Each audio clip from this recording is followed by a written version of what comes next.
वेळेचं सोनं. द्रिशा घरी तिचा बाबा योगेश आणि आई मयुरी यांच्यासोबत खेळत होती. खेळता खेळता तिला बाहेर खेळायला जाण्याची इच्छा झाली. पण तिची आई मयुरी म्हणाली, द्रिशा, आपण आपलं प्रत्येक काम वेळेवर करायला शिकायला हवं, नाही का?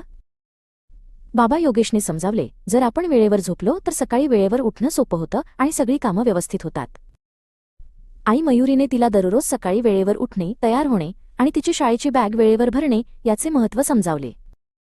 एक दिवस द्रिशा उशिरा उठली, ज्यामुळे तिला शाळेसाठी उशीर झाला. ती घाईघाईने तयार होत होती. बाबा योगेशने तिला घाई करताना पाहिले आणि म्हणाले, बघ, जेव्हा आपण वेळेचा आदर करत नाही तेव्हा सगळं काही चुकतं.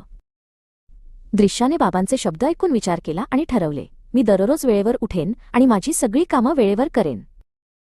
दुसऱ्या दिवशी ती आरामात उठली, तयार झाली आणि वेळेवर शाळेची बस पकडली. तिच्या पालकांनी तिची खूप प्रशंसा केली.